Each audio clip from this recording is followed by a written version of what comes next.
Аз, например, от иконата на Богородица най-вече научих онова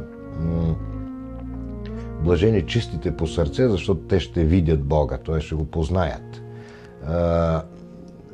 Някак си ние сме свикнали, че знанието е нещо, което се постига с някакъв труд, с някакво натрупване, с някакъв атлетизъм, с някакви големи усилия.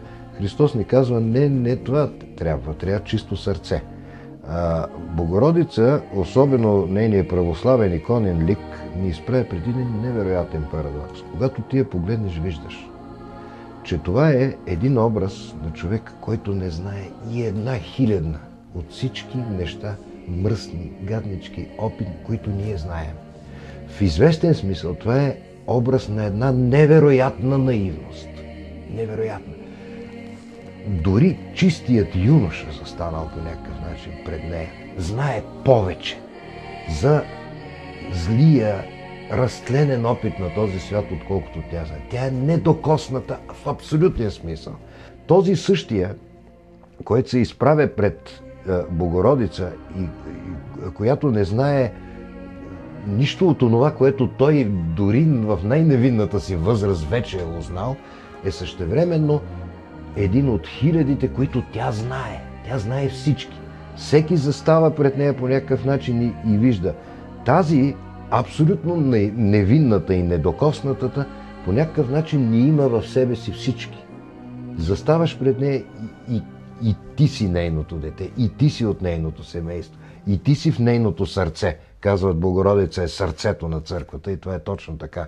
Христос е главата, Богородица е сърцето на църквата. Всички ние сме по някакъв начин в нея. Преди да си отвориш устата, знаеш, че тя знае какво ти искаш и какво си донесъл тук пред нея да хвърлиш, да се каже в музеята. Но тая любов строи и от иконата на Христос. Тя е точно, това е божествената любов. Клайв Стейплс Луис, един голям християнски писател, ни предупреждава. Да, Бог е любов, но това не означава, че любовта е Бог, защото любов има всякаква. Бог е любов, но не всяка любов е божествена, е Бог. Божествената любов по-скоро аз бих оприличил на следното.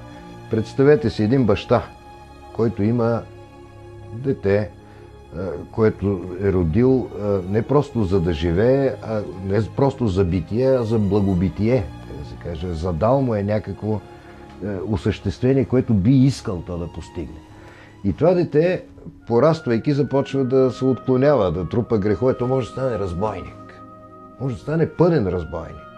Този разбойника в очите на Христос е неговият син, който е станал разбойник. Но подчертавам, неговият син, който е станал разбойник. До такава степен, че този разбойник може да посегне на баща си.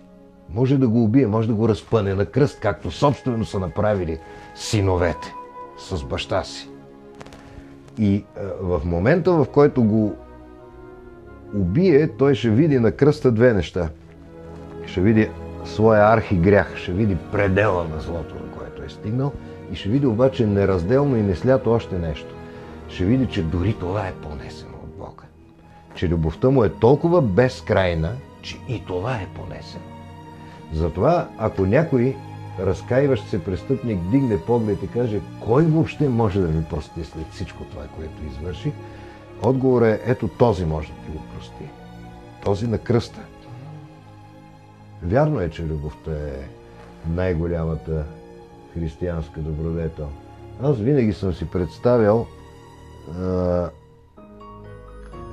буквално физически изпепеляващата сила на тая любов. Говорят, че свети Йоан Богослов, четвъртия евангелист, автора на Апокалипсис, на края на живота си, а той си отишъл от този свят изключително стар, беловлас, вече престанал да говори каквото и да било друго и повтарял непрекъснато с тих глас едно единствено нещо, че да, обичайте се един други. Аз си представям следователно един човек, който е извървял пътя на християнската любов до край. И си го представям точно така, с буквално изгорели от огъня на любовта коси, нали? Бели не в смисъл на бели от старост, а в смисъл именно, така да се каже, изгорели от мощта на любовта. Това е човек, който е видял Бога в неговата сърцевина в Апокалипсис. Че да, обичайте се един други, го е мълвяла устата на този 90 годишен човек, който е преживял последните десетилетия като изгнаник на остров Патмос. Тотално, така да се каже, освободен от света. Ма тотално. Никой вече не може да се представи, никой не може да стори нищо на този човек. Какъв Нерон, какви гонители, какви нажежени железа на този човек, който е преживял, така да се каже, нажеженото желязо на божествената любов и на божествения възторг. Много хора са носили морално учение, много хора са внасили закони, много активисти са работили за подобряването на света, но една така сублимна радост никой не може да донесе на този свят, че е дошъл края на края, че смъртта се е свършила, че има окончателен отговор, че има абсолютен смисъл, че и най-дребното нещо има смисъл, че има поглед, в който всичко е до край и завинаги осмислено. Тези неща трябва да бъдат припомнени от християнство. С тях християнството ще се върне в сърцата на хората, ако си припомнят тая радост. Тя е трудна радост и именно е свързана с любовта.